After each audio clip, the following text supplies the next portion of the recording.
네,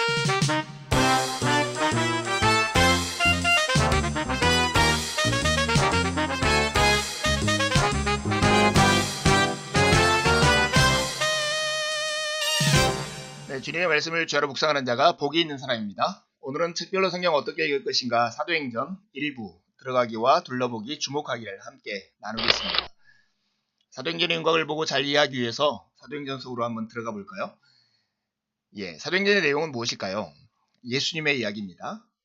좀 뜻밖일지 모르는데 지상에서의 예수님의 이야기가 누가복음이었다면 천상에서의 예수님의 이야기, 승천하신 주님의 이야기가 사도행전입니다.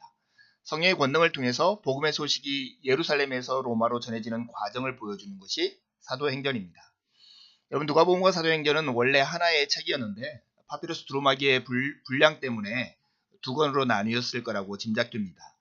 하지만 두 권으로 나뉜 그 결과로 누가복음은 사복음서에 기록되고 사도행전은 복음서와 바울 선지를 이어주는 다리 역할을 하게 되었습니다. 누가 언제 누구에게 이 복음서를 써서 보냈을까요? 바울의 동료이고 유일한 이방인 성경 기자인 의사 누가가 이것을 기록했고, 기록 연대는 정확히 알 수 없지만 AD 64년이나 70년 경으로 보입니다.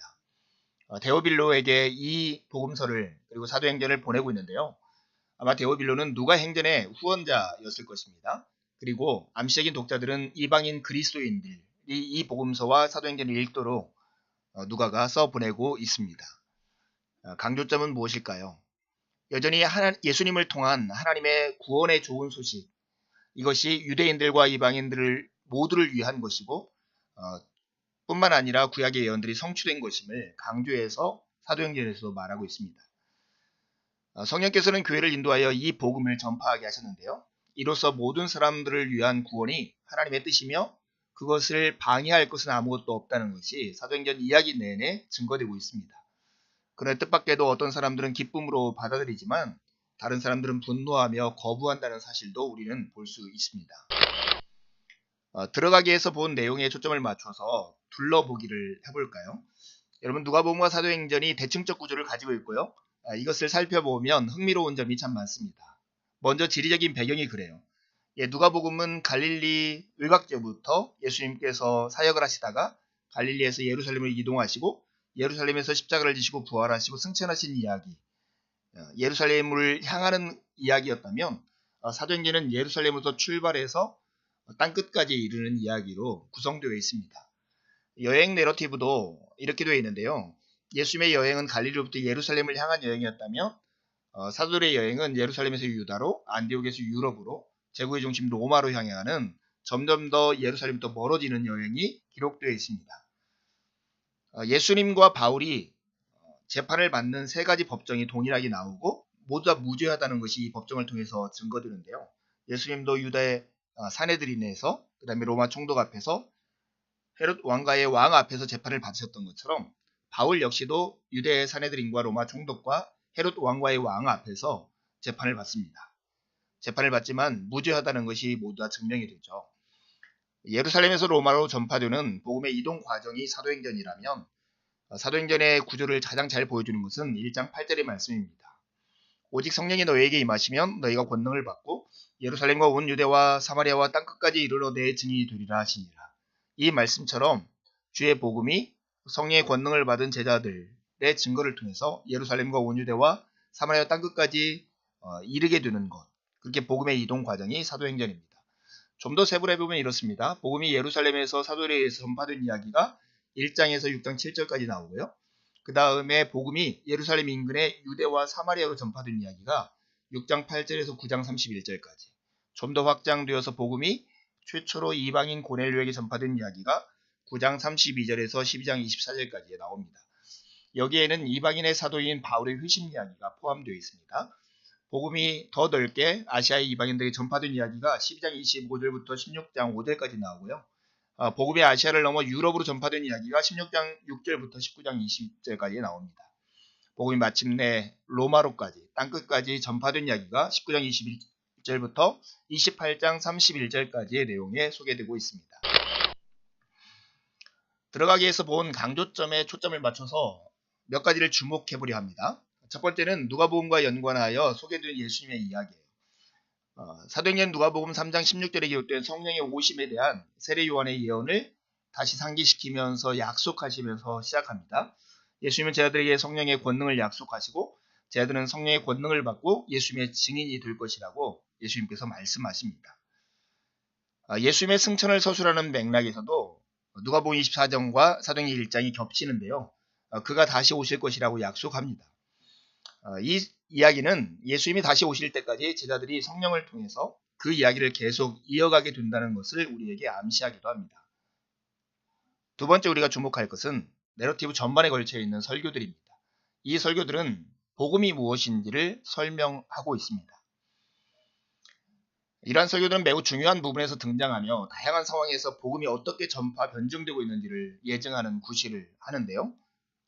사도들은 설교들을 통해서 예수님의 이야기의 진수를 이야기해주고 설교 끝에는 늘 예수님께 초점을 맞춤으로써 그리스도 중심적으로 설교를 하고 있는 것을 우리는 살펴볼 수 있습니다. 세 번째 주목할 것은 예수님과 성령의 관련성, 특별히 중요한 전환점마다 나타나는 성령의 역할들입니다. 성령은 예수님의 지상사역의 열쇠이셨죠. 사도행전 10장 38절에 보면 하나님이 나사렛 예수에게 성령과 능력을 기름 붓듯 하셨음에 그가 두루 다니시며 선한 일을 행하시고 마귀에게 눌린 모든 사람을 고치셨으니 이는 하나님이 함께 하셨습니다.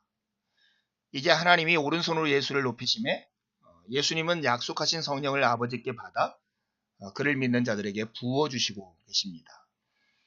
성령을 받으신 그리스도가 성령으로 세례를 베푸시는 자가 되신 것이죠. 그 결과 사람들이 성령을 받고 그리스도를 증언하게 된 것입니다.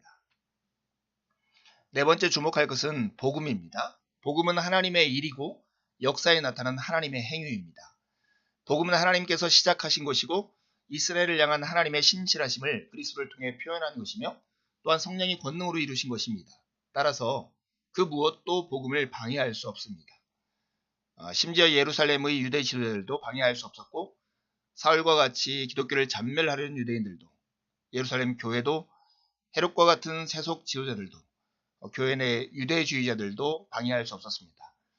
헬라인들의 종교적 세속적 반대도 난파나 독사와 같은 자연적 환경도 복음을 방해할 수는 없었습니다. 왜냐하면 복음은 역사에 나타나는 하나님의 행위이기 때문입니다.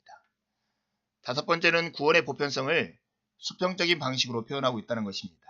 이는 누가복음이 수직적 방식으로 표현한 것과 대비되는 것이죠.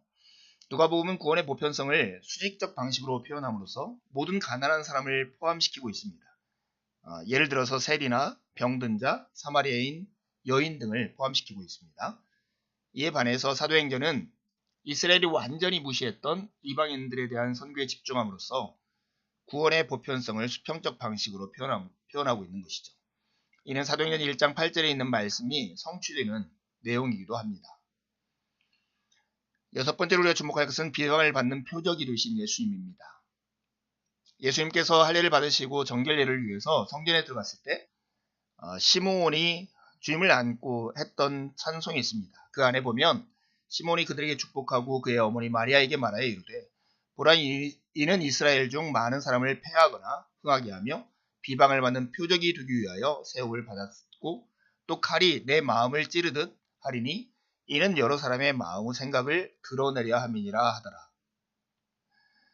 이야기가 진행될수록 교회 안에 이방인들이 더 많아지는 반면에 디아스포라 유대인들과 예루살렘의 지도자들은 교회를 배척하는 데 앞장섭니다.